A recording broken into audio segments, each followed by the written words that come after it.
Right, this is the Q&A video for our newest director here on DMSCinema.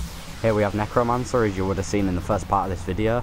This is going to be a bit of a Q&A kind of thing, so let's start off. Who are you then? Well, my name is Necromancer. Fucking flyers. Flies, yeah. Yeah, my handle is Necromancer. I'm not going to tell you my real name. 20-year-old gamer, mainly on PC.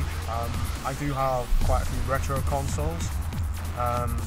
Emulators and things. Yeah, emulators on the computer side of things, but in terms of actual hardware, I've still got my PS1, I have PS2 somewhere, Dreamcast, N64, somewhere there's a Sega Mega Drive, I have a Sinclair ZX Spectrum 64K, and I do believe somewhere my mum has an Atari Jaguar, but I've never used it. So there's a lot of hardware there, and I'm also a musician, that's a separate side of me, but mainly a gamer by heart. Been doing it since about 1996, first got a PlayStation, so console gamer start, got my first PC in 1999, and carried on since then over the years, developing the hardware, got to where I am now. So you mentioned your PC, what kind of specs are we talking there? What kind of specs is your whole setup really?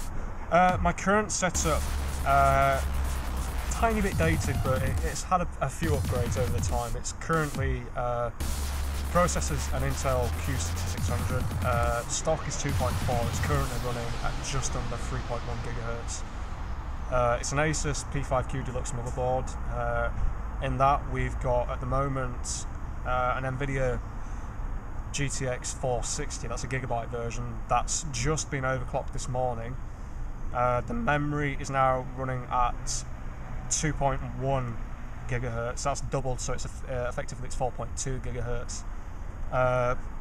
GPU core is running at 850, and the CUDA cores, not stream processors, because I was an ATI user, I'll go into that later. The CUDA cores are running at about 1.7 or 1.8 gigahertz, I believe. The awkward side of the system is I've only got 3 gig of RAM. Now I do have 4 DIMMs, but I kind of broke one of the latches off one of my DIMMs by trying to insert the RAM the wrong way around. So the DIMM is fully functional, but you cannot put a stick of RAM into it because it won't lock in. So if you put one in, the system just fails to boot. So that's an error on my half. I am using a CRT monitor. Now I know there's people out there that are like, oh, CRT is better than flat screens apparently for some logical reason, which I can't remember. Google it. That's native is 1600, 1200, so the majority of my games tend to be played sort of upwards from 720p. Unless it's a fairly recent game, you know, that might have a heavy engine, for example. I need to install Metro 2033 under DirectX 11 with the tessellation enabled. So that's probably going to need to drop the res a bit to run that, because apparently it's quite an in-depth game. So the system is DirectX 11 ready. It's quad-core. Just needs a bit of a RAM upgrade, but otherwise it's pretty damn efficient. Well, that's a nice setup you've got there. You mentioned Metro 2033, I can't even speak today. Can we expect to see that here on DMS? If you can actually record it? Yeah, I don't see why not. I mean, there's a lot of games out there that I've not played that I would like to do. I mean, for example, on my Steam list, I've got quite a few games on there. Around a year and a half ago, along with, I think it was Audio Surf, I bought the Penumbra collection. Now, a lot of you will know what Penumbra is. It's the precursor to Amnesia: The Dark Descent, and it's a first-person, sort of physics-based survival horror game where all your interactions are done with the mouse. And the fun thing about it, well, I say the fun thing, is the fact that you do not have any weapons in the game. You cannot fight the enemies. The only way you can get away from them is you essentially run, go into a room, put things in front of the door to stop the creature getting in, and then you hide. The creature will then search the room, and then you have to wait for the creature to disappear before you can carry on. Now, I've not played any of them, mainly because of the fact that they are so fucking scary. I mean, I'm quite fine playing Resident Evil and things like that, you know, I enjoy them. but it's just how well the developers have made this game. They are that immersive. There's no games like this out there at all. Nothing like it. So it is good that they've done it. But I mean, if I'm sure you've seen reaction videos to Amnesia on YouTube. They know how to do survival horror, and me personally, I wouldn't be able to cope with it. Whereas Metro 2033 is a bit like Stalker games. You know, it's more of a first-person shooter than a horror game. Yes, there's a lot of mutated creatures in there, but it's still mainly a first-person shooter. And yeah, I'd like to see what it runs like under DirectX 11. As I remember seeing the screenshots when the previews were out, and it looked pretty damn good. You also mentioned that you used to be an ATI user, and see you've switched to NVIDIA. How'd that happen? That happened because of said person, Dem, who's obviously interviewing me at the moment. Now, I've not been an ATI user all my life. If you want the complete history, my first computer had a GeForce 2, an MX440 to be precise. It was 64 meg. That was on my Windows 98 machine and my Windows ME machine. And was also on a Windows 2000 machine very briefly, Windows ME. From that, I essentially jumped up to a GeForce FX 5500, which was a very bad choice at the time. I then went from an FX 5500 to a 6600. These were in the times of AGP, by the way, and I didn't even have AGP 8. I had AGP 4, so my graphics power wasn't that brilliant back then. So from the 6600, I went to a new dual-core system that had PCI Express. On that, I had a Radeon X1900 XT.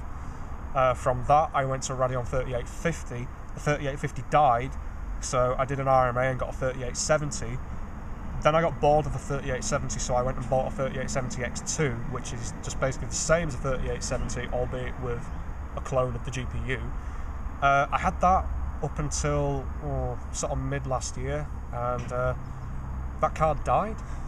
Can't really say how because it's quite humiliating, but it died, so that needed to be replaced. So Dem very kindly lent me a 9500 GT. I had a Giga DDR2 on it, 32 CUDA cores, and I was basically saying, oh no, it'll be shit, it's not going to run anything, it's only got 32 cores, you know, the Radeon had 300 and odd, blah blah blah.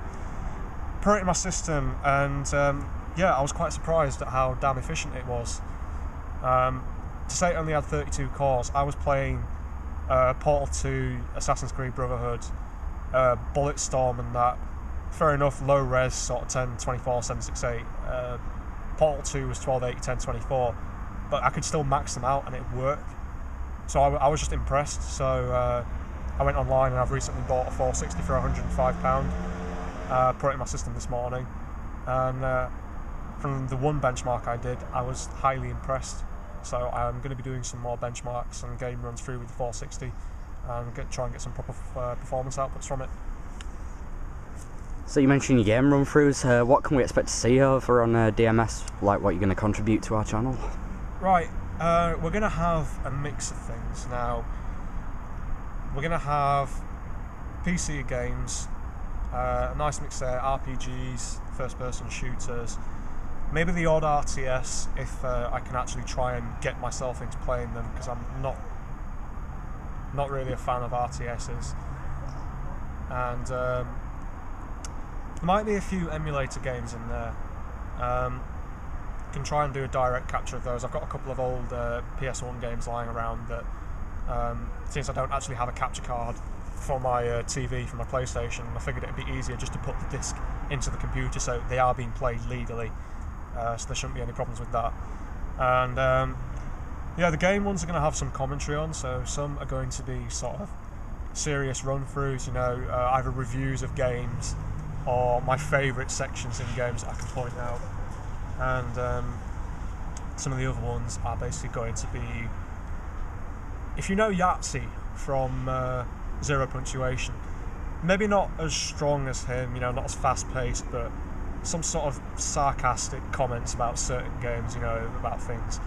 And very occasionally, if you want the real me to come across, if I'm going to be playing any multiplayer first-person shooter games, I'll admit I'm not that fantastic when it comes to them, so you may get live rage comments from me about how I hate the other players and how I don't like the game. That sounds very interesting. Will be very amusing. We look forward to see them. Is there anything you'd like to add? Anything about yourself? Anything in general that you'd like to add? Well, if you want any extra details, like I said, I do make my own music. Necromance is also my main kind of industrial and dubstep alias at the moment.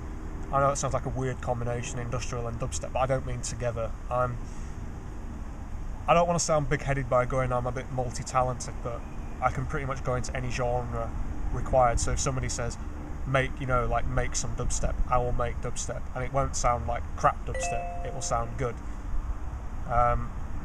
So Necromancer is my alias for that. There will be tracks on my own channel which will be linked somewhere down here, and there's the occasional exclusive that gets done for Dem as well, so I'm sure he'll post them out at some point.